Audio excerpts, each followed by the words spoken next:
podcast Trabajo Social, Trayectorias, Desafíos y Miradas.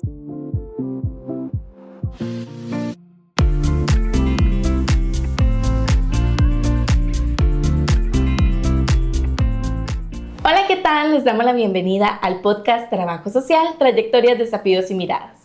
Hoy en el episodio número 6 de la temporada 3 nos acompaña Roberto Cascante Vindas, quien es licenciado en Trabajo Social por la Universidad de Costa Rica. Además es máster en Gerencia de Proyectos de Desarrollo del Instituto Centroamericano de Administración Pública, doctorando de Ciencias Sociales sobre América Central por la Universidad de Costa Rica, docente e investigador de la carrera de Trabajo Social de la sede de Occidente de la Universidad de Costa Rica y cátedra de Trabajo Social en la Universidad Estatal a Distancia. Se ha desempeñado en el área social de una cooperativa de ahorro y crédito y es a partir de esta experiencia que pues continúa con el interés de profundizar en el tema, que durante el periodo 2022-2023 desarrolló en la UNED el proyecto de investigación Violencia y Endeudamiento, mecanismos que coartan los derechos humanos de personas endeudadas en el sector informal costarricense, del cual se publicó en el 2024 el artículo Endeudamiento Informal, la vivencia de los préstamos no regulados en 6 mujeres costarricenses.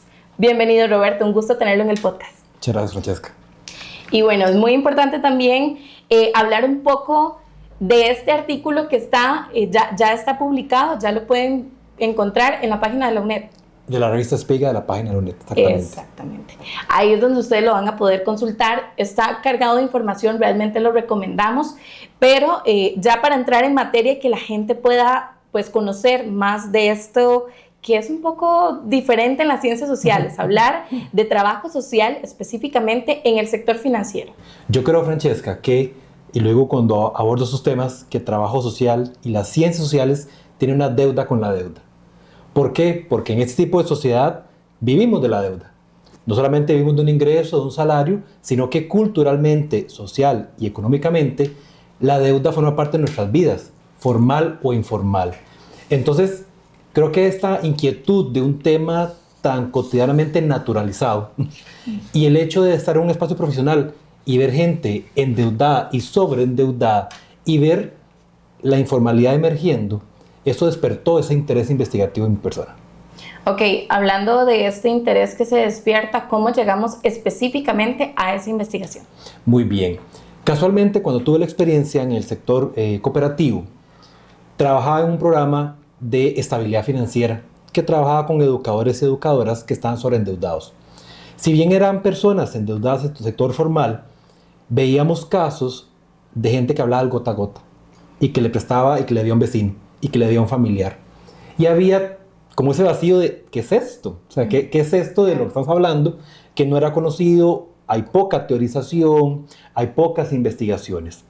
Estando en el espacio profesional me quedé con esa inquietud y ya al insertarme propiamente en la UNED es que me interesó darle un poco más de profundidad y ahí darme cuenta de que a nivel de antecedentes es muy poco lo estudiado. El tema ha sido parcialmente estudiado a mi criterio en Sudamérica, sobre todo en Colombia y en Ecuador, pero desde las ciencias económicas. Entonces hay como una homologación de la gente debe y la respuesta es démosle crédito. Entonces, al ser informal, entonces que hayan créditos formales.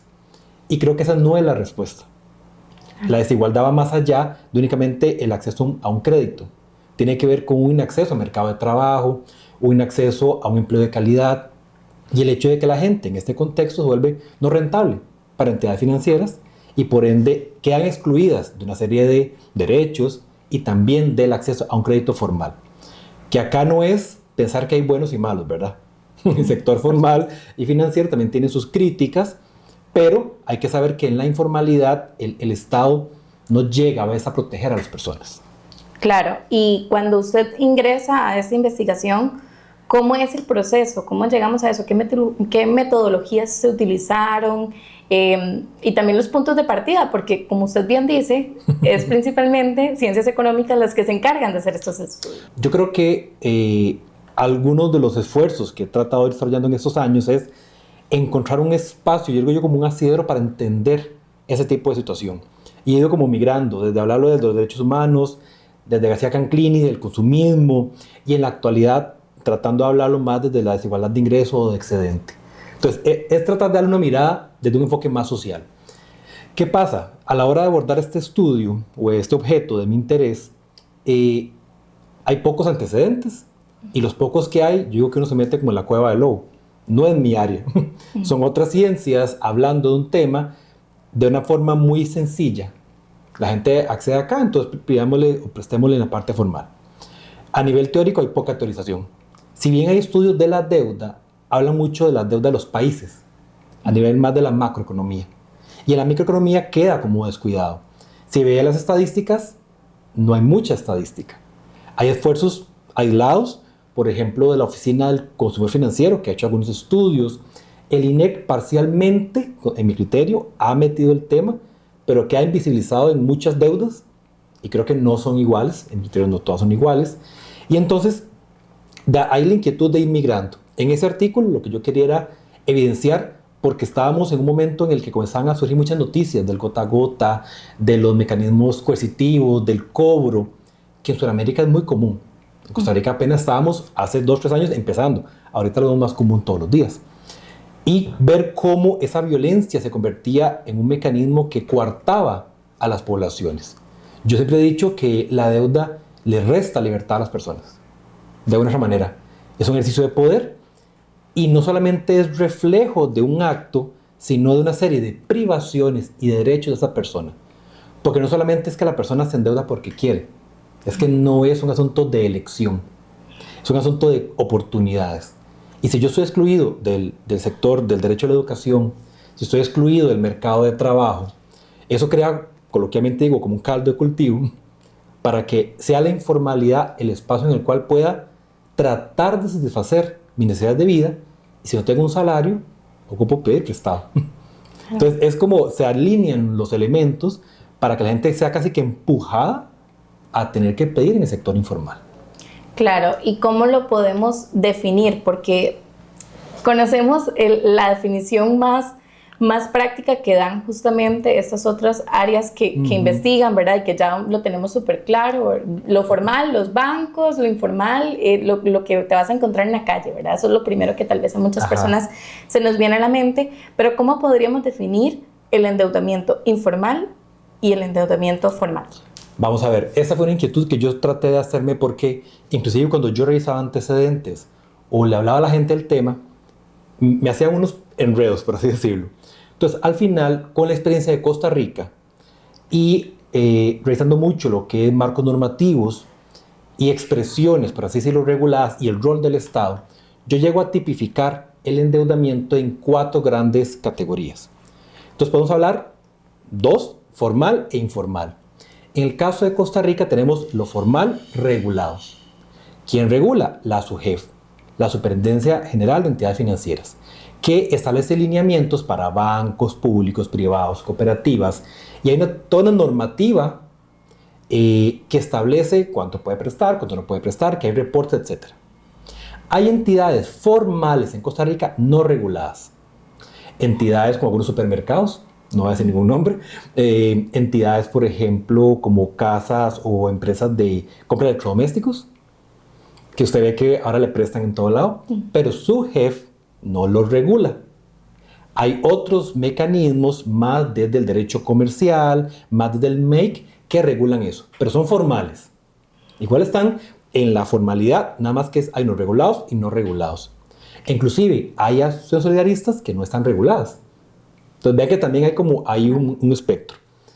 ¿Qué pasa? En la informalidad, que es como el otro gran componente, yo hablo que existe la informalidad contractual y no contractual. Siempre cuando digo no contractual genera como un ruido en gente de derecho y todo, pero ¿por qué lo digo no contractual? ¿Contractual por qué? Porque en Costa Rica prestar no es ilegal. Si usted me dice, Roberto, présteme dinero, yo le puedo prestar. Perfectamente le puedo prestar. Y no estoy haciendo ningún acto ilegal. Y si de repente usted no me paga, el derecho comercial me ampara a ir a decir al MEC, yo con ella hablé y tuve un contrato verbal o físico. Pero el Estado a usted la protege o interviene y a mí también. Entonces, estamos en la informalidad, pero estamos en la contractualidad. ¿Qué pasa? Yo siempre digo que hay un último eslabón y es cuando las reglas de juego cambian. Y yo llamo la informalidad no contractual.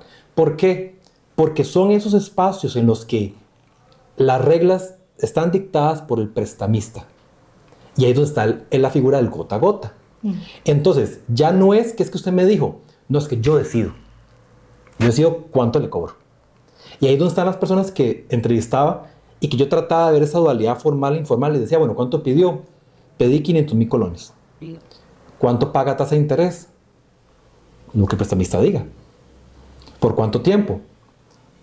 Hasta que pague la deuda. ¿Pero cuánto es el plazo? Pedí 500,000, por semana pago 30, hasta que el prestamista decida. Y de repente todas esas garantías que uno habla de la garantía hipotecaria, que el salario, etcétera, acá no existe. Coloquialmente yo digo la garantía de la foto de tu familia. Claro. Porque el prestamista decide. Y lo peor es que actúa de forma violenta a la hora sobre todo de cobrar la deuda contra usted o su familia. ¿Y qué pasa? Al estar en el espectro de la informalidad, el Estado o no lo abarca o en mi criterio lo abarca parcialmente. ¿Por qué? Porque ¿cómo vemos la respuesta del Estado ahorita? Mandemos anuncios, decirle a la gente, cuidado, no se endeuden el gota a gota. Es que no es un asunto de decisión, ni de información únicamente. ¿Qué pasa con las entidades que no tienen créditos con una visión más social, por ejemplo? ¿O qué pasa con el mercado de trabajo y su deterioro? Eso no lo abordan o no lo atacan. Entonces, ese último eslabón, que digo yo que es como el peor, digamos, del espectro, porque ninguno de los cuatro son santos de mi devoción, pero es en ese en el que las personas quedan más desprotegidas. Y ya no es un asunto de que yo pido un préstamo para un carro, para una casa, que uno lo ve como sinónimo de calidad de vida. Son personas que piden para necesidades básicas. Entonces yo pido porque ocupo pagar el alquiler de la casa. Yo pido porque ocupo pagar la comida. Y son necesidades que el siguiente mes usted tiene que volver a comer. ¿Cómo hace? Si todavía está pagando la anterior deuda. Claro. Y se le suma la informalidad en el trabajo. Entonces ese fue como mi interés, y ha sido mi interés, porque me parece que no hay datos realmente realistas, porque en la informalidad se tapa este contexto.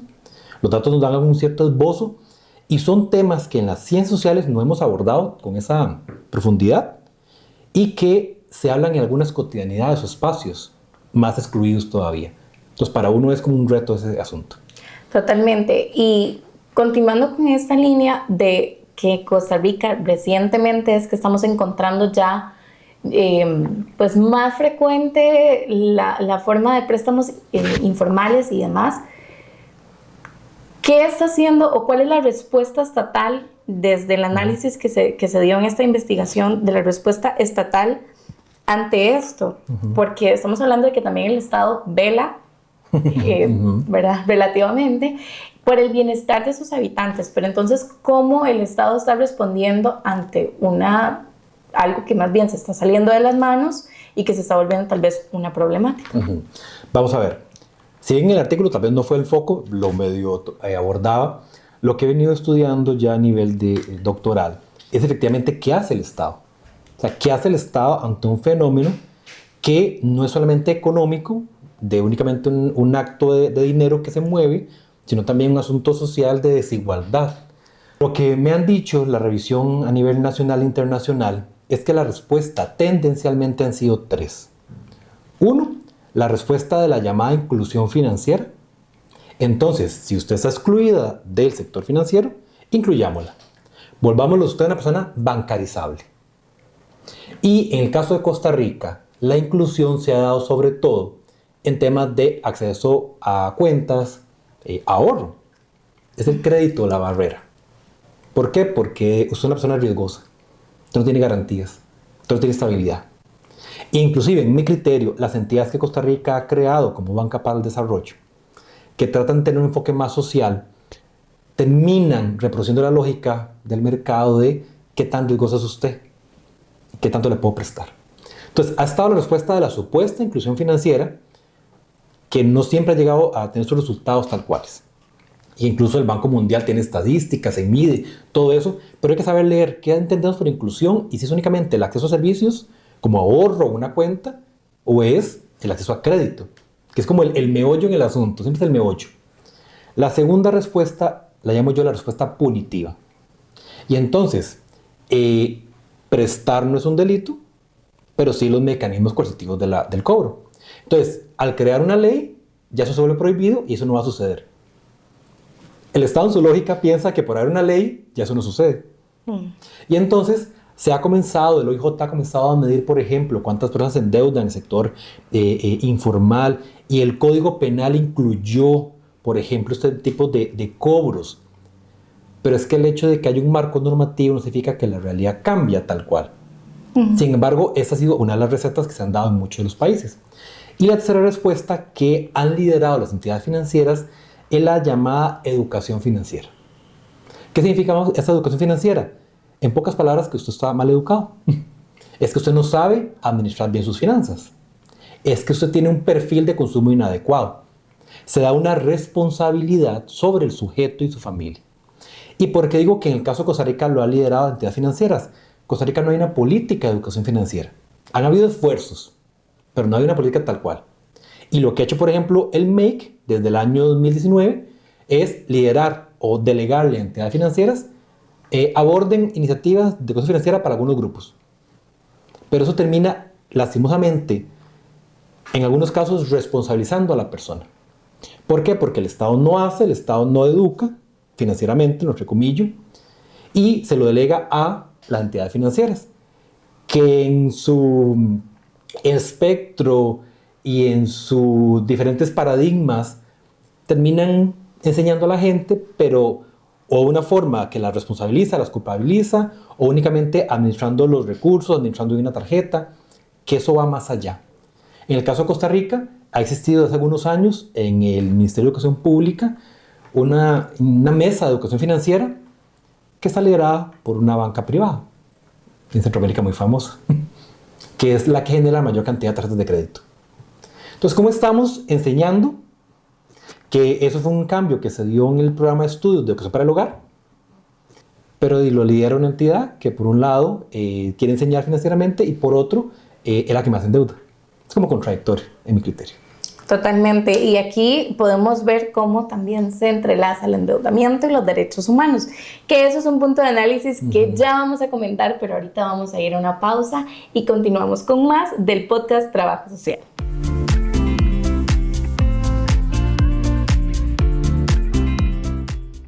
Continuamos con más del podcast Trabajo Social, Trayectorias, Desafíos y Miradas.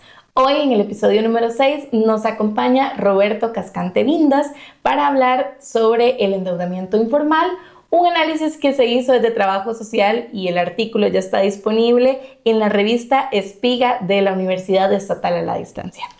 Roberto, continuamos conversando sobre este tema que realmente Trabajo Social tiene un lugar y usted lo va a poder escuchar también en repetidas ocasiones y leerlo a través de esta investigación. Pero conversemos ahora sí del análisis social del endeudamiento. ¿Cómo vemos la estructura del préstamo desde lo social?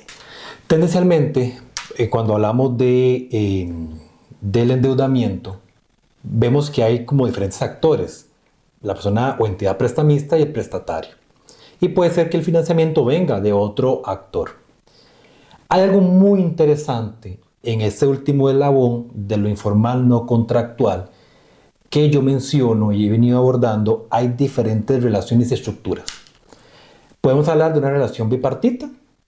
Usted me presta, yo pido el préstamo y entre los dos se hace la interrelación. En la deuda informal gota a gota, por lo menos la estructura tendencialmente es tripartita, o yo le llamo estructura compleja. ¿Por qué tripartita? Porque resulta que con quien yo interactúo es un intermediario. No es el que tiene el dinero. ¿Qué pasa? Lo que han dicho los estudios, sobre todo a nivel suramericano, es que el financiamiento, lastimosamente, viene del narcotráfico. Esa es la tendencia. Y se presta este dinero para hacer un acto de lavado de dinero. Entonces, quien llega a mí, siendo yo, por ejemplo, que son estudios, un taxista, una persona que tiene un trabajo informal, una ama de casa, es un intermediario, un tercero, que me dice, yo le puedo prestar, anoto una tarjeta, pero yo no sé quién es el que tiene el dinero y yo nunca le veo la cara. Entonces, hay una estructura tripartita en la que hay un ausente. Yo no sé de dónde viene el dinero ni sé quién es. quien cobra y ejecuta e inclusive coarta es el intermediario, con quien yo interactúo, pero no es el dueño del dinero. En otros países se habla de que son estructuras más complejas. Por ejemplo, en estudios de Colombia y de Ecuador y de Perú, se habla de que algunas de esas estructuras son tan complejas que funcionan como empresas. Y la misma lógica funciona en los 3 países. O sea, hay todo un arsenal hasta de profesionales detrás de este tipo de préstamos. Entonces, es algo muy interesante porque los estudios abordan muy poco esto. ¿Por qué? Porque es muy riesgoso. O sea, es muy riesgoso. Ya cuesta tener un acercamiento con la población porque la gente no habla de sus finanzas. Recuerdo una vez cuando trabajaba en la cooperativa, en un taller, un señor que nos dijo, prefiero hablar de mi vida sexual antes que de mis finanzas. Entonces ahí uno ve hasta los tabú. Y si uno mete otras mediaciones como el género, no solamente la clase social, la gente habla diferente o quiere o no quiere hablar del tema. Entonces es muy interesante porque esto va más allá del dinero que se mueve. Es que son actores vivos que están allí interactuando y que vemos que hay una serie de elementos que propician ese tipo de relación y que en Costa Rica, considero yo, apenas estamos viendo el inicio del fenómeno. Pero la historia ha demostrado en otros países que este fenómeno llega a mutar de otras formas. Entonces, desde la lógica social y desde hechos delictivos, inclusive con el narcotráfico, es como un mecanismo más dentro de un arsenal más complejo. Yo siempre digo que hay que tener cuidado porque hay un riesgo en este tipo de investigación, por el tipo de fuente donde viene o potencialmente puede ir el dinero. Claro, usted nos mencionaba anteriormente un concepto muy interesante sobre ciudadanía de consumo. ¿Podríamos ampliar más esto? Vamos a ver, los estudios de consumo, sí hubo en la década de los 90 un auge por un libro de García Canclini, Héctor García Canclini en México, que hablaba mucho del consumo de la población. ¿Qué pasa? Estamos en una sociedad de consumo en el que hay un exceso de mercancías sin ninguna finalidad. O sea, hay una serie de productos sin ninguna finalidad más que producir y producir y producir y producir. Y lastimosamente nos hemos acostumbrado a ser por lo que yo consumo. Y los mismos grupos en los cuales nos interrelacionamos nos presionan a consumir de alguna manera. Entonces recuerdo cuando trabajaba en la cooperativa que me decía una profesora, es que como yo no voy a tener un carro nuevo si todos tienen carro nuevo. O como yo no voy a tener un nuevo teléfono si todos tienen un nuevo teléfono. O como yo, chico joven, no voy a tener la fiesta que todos tienen a sus 15 años. Y es porque hemos llegado a reemplazar las relaciones sociales por el dinero o por las cosas. Y llegamos a ser por lo que consumimos. Y nos hemos acostumbrado tanto que nos damos cuenta. O sea, cuando yo trabajo esos temas, yo digo a la gente, pongan cuidado. Por todos lados nos bombardean. Claro. Usted va y se monta al bus, ¿qué hay encima del asiento? Anuncios. Usted ahora usa el Facebook y ¿qué aparece cada 4 o 5 con el algoritmo? Un anuncio. Usted no paga YouTube Premium, no paga nada y ¿qué le llega? Anuncios. Entonces, por todos lados nos bombardean ¿con qué? Consuma, consuma, consuma. Entonces es una sociedad en la que nos atacan. Siempre he dicho que cuando hablamos temas de educación financiera, la estrategia para mí es blindarse. Porque ya la sociedad nos está atacando por todos lados y a veces desde la familia, lastimosamente. ¿Por qué? Porque a veces yo construyo mi relación con mi pareja o con mis hijos a través del consumo. Es que yo no les puedo mostrar amor si no salgo todos los fines de semana al cine o a comer. Entonces nos desvirtúa la finalidad con el acto, con el hecho, con lo material. Y eso es un aporte que nos da mucho la parte de ciudadanía de consumo, de cómo nos hemos llegado a convertir ya no en ciudadanos por derechos, sino por consumidores.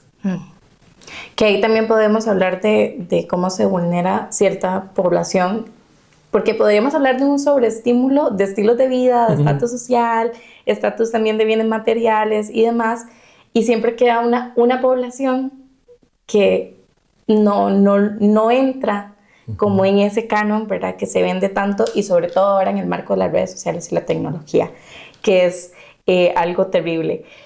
¿Cuál es el vínculo que vemos justamente con esto y que se menciona en el artículo, que me parece que es muy importante hablar también sobre la dignidad humana? Porque ya hemos a lo largo de este episodio conversado cómo se ve la vulneración de ciertos derechos, ¿verdad? Y de cierta población. Y con esto último podemos hablar también de cómo la dignidad humana queda en el vacío total. ¿Qué pasa? Si bien podemos estar en un momento histórico en el que hay una gran cantidad de marcos normativos y de derechos humanos y un gran avance en el derecho positivo para diferentes poblaciones, la discusión del derecho al consumo para algunas personas autoras no está garantizado. No todas las personas acceden a los bienes y servicios de igual manera, porque pueden haber barreras, porque pueden haber antesalas como tal. ¿Qué pasa? Hay toda una discusión de la ciudadanía porque hasta qué punto se ejecutan esos derechos y se llegan a cumplir. Y hasta qué punto yo tengo que entender que hay otros derechos vulnerados previamente que me condicionan la posibilidad inclusive de llegar a consumir. Entonces, por ejemplo, yo cuando hacía el artículo entrevistaba, que fueron mujeres casualmente, no fue intencional, fue la posibilidad que tuve, la gente que realmente quiso hablar, y de repente era un relato de gente privada del acceso a la educación, de un contexto mediado por la violencia, de pocas oportunidades de empleo, de recargo de funciones, de cuidado, y entonces no es un asunto de decisión, no es un asunto de yo decidí consumir, sino que el acceso e inacceso a varios derechos conllevaron a esas posibilidades como tal. Entonces, la persona lastimosamente llega a perder o a nublarse a ciudadanía porque se ve más bien como un cliente. O sea, es que ya no es que usted como adulto mayor tiene derecho a acceder a pensión o a crédito. No es que es un cliente riesgoso o no riesgoso, lo califico por eso. O sea, no me importa. Ya no es el asunto de que las mujeres o los jóvenes, no, eso es un cliente. ¿Es rentable o no es rentable? Y las entidades financieras lastimosamente tienen esa lógica. Entonces, ¿qué pasa? Aún en el caso de Costa Rica, que la banca está nacionalizada, no está exenta esta lógica del mercado y del capital. No está exenta. Sigue reproduciendo como tal.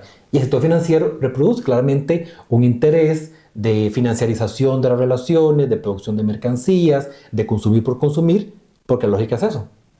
Crezcamos consumiendo y consumiendo.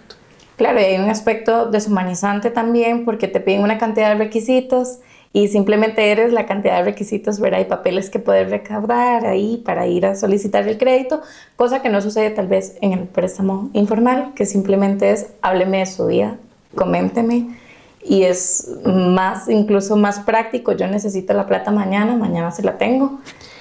En algunos de los casos el requisito de la cédula nada más, o el nombre. He visto, por ejemplo, en este sector informal, que en ocasiones inclusive el hecho de que la transacción sea en efectivo es para resguardar que no haya ningún registro. ¿Por qué? Porque si me pasan dinero por un simple, es que tiene que haber un dueño de una cuenta y alguien que recibe. O sea, ya queda una trazabilidad. Pero el hecho de hacer esto en las benditas fichas, las fichas que anotan todo allí, el hecho de, mira, le pido la cédula, o el hecho de no le pido nada, solo vamos a saber dónde vive para poder ubicarlo y poder cobrar. O sea, cobrar la deuda o cobrar la garantía que el prestamista decida. Entonces, efectivamente puede haber menos requisitos, sí. Porque usted puede comparar y decir, bueno, es más fácil pedirle al informal que a una entidad formal, que me va a pedir un montón de cosas. Pero ¿qué tanto riesgo estoy asumiendo? ¿Y qué tanto sé de dónde viene el dinero? ¿Y qué tanto sé en qué me estoy metiendo que puedo poner en riesgo mi vida y mi integridad y la de mi familia también?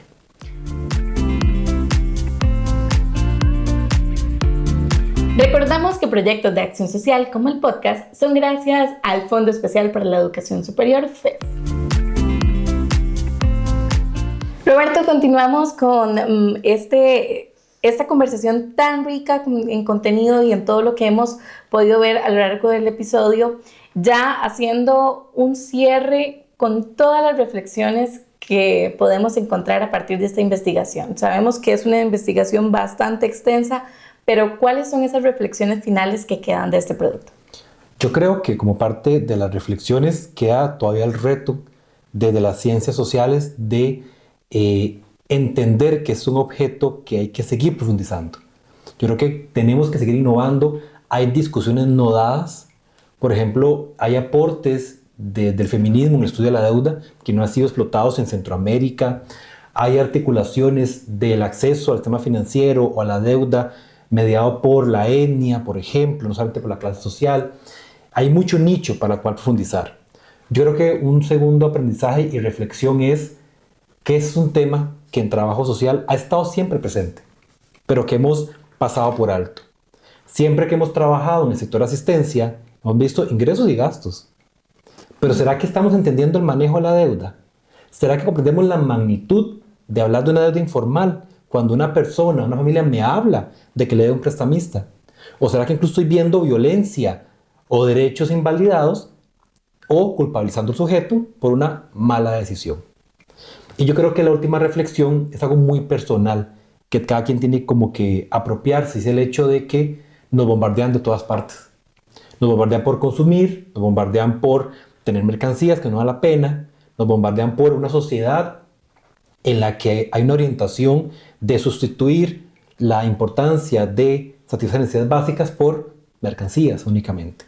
Yo creo que es un asunto de blindarnos y no naturalizar ese tipo de situaciones y entender que el sistema sigue una lógica y que si no nos empapamos, no nos informamos, fácilmente caemos en la trampa de seguirlo reproduciendo.